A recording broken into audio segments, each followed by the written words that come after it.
Ambassador Zixith clicked his mandibles nervously as he approached the human representative's office aboard the Galactic Council station. The emergency session had been called after yet another hunting incident near the Terran colony of New Haven, and the council was growing increasingly frustrated with what they perceived as human overreaction. The door hissed open, revealing Ambassador Sarah Chen, a middle-aged woman with steel-gray hair and eyes that seemed to hold the weight of countless worlds. She gestured for Zixith to enter, her expression carefully neutral. "Ambassador," Zixith began, his translator rendering his chittering into crisp standard. "The council has asked me to discuss the unfortunate incident near New Haven.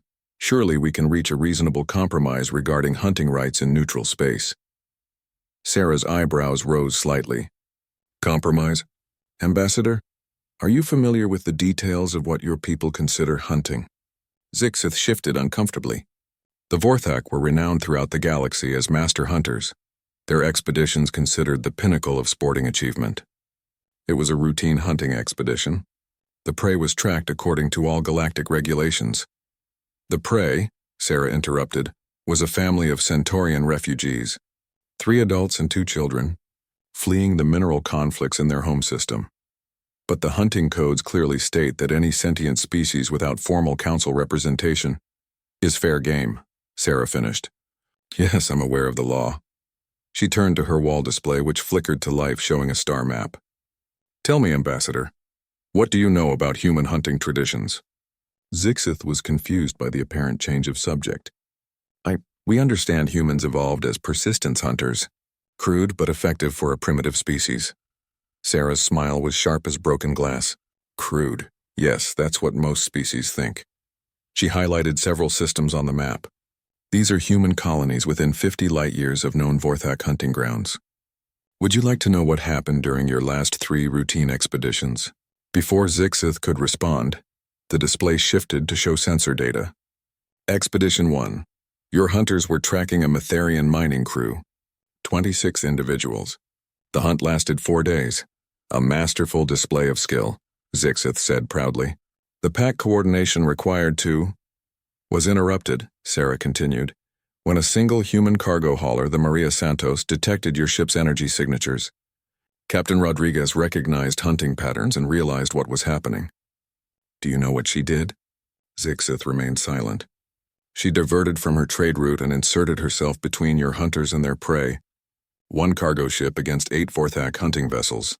Your hunters, confused by this unprecedented interference, attempted to warn her off. The display showed communication logs. According to your own records, Captain Rodriguez's response was, and I quote, "You want them? You go through me first."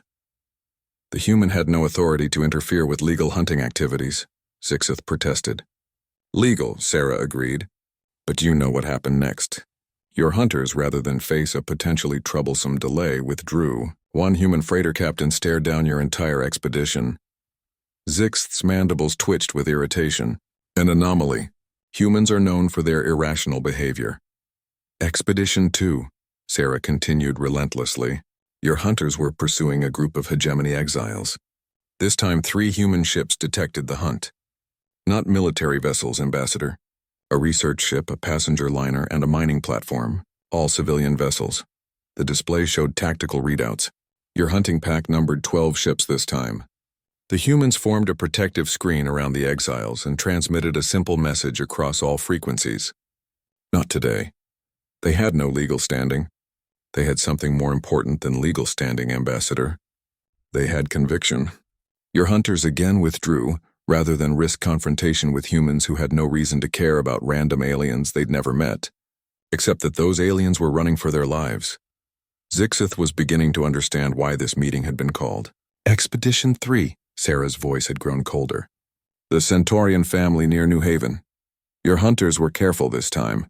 They chose prey far from human colonies in truly neutral space. They followed every regulation to the letter. Exactly. We committed no violation of galactic law.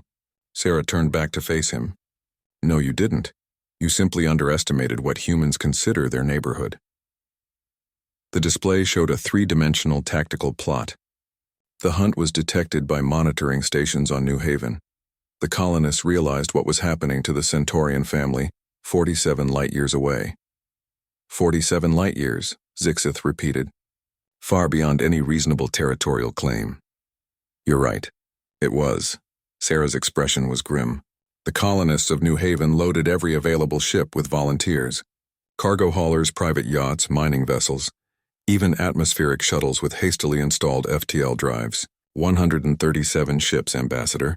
Farmers, teachers, mechanics, shopkeepers. Ordinary citizens who spent their life savings on fuel to travel 47 light-years. The tactical display showed the converging human fleet. They weren't soldiers, Ambassador. They had no weapons that could threaten your hunting ships, but they came anyway because someone was being hunted and they couldn't let that stand. Zixith stared at the display in growing horror. Your hunters were deep into a 3-day pursuit when 137 human vessels dropped out of FTL and surrounded them. The humans didn't fire, didn't threaten. They simply positioned themselves as human shields around the Centaurian family. Sarah leaned forward. Do you understand what happened then, Ambassador? Your master hunters, faced with ordinary humans who were willing to die for strangers, simply left. Again. The weight of implication was settling on Zixith like a crushing gravity field. The Council thinks humans overreact to hunting activities, Sarah continued. They don't understand that to humans there's no such thing as acceptable hunting of sentient prey. They don't realize that humans will cross the galaxy to stand between hunters and the hunted, regardless of law, profit, or personal risk. She stood and walked to the viewport showing the vast expanse of space. The galaxy forbids hunting near human colonies, Ambassador. Not because humans are powerful enough to enforce that ban.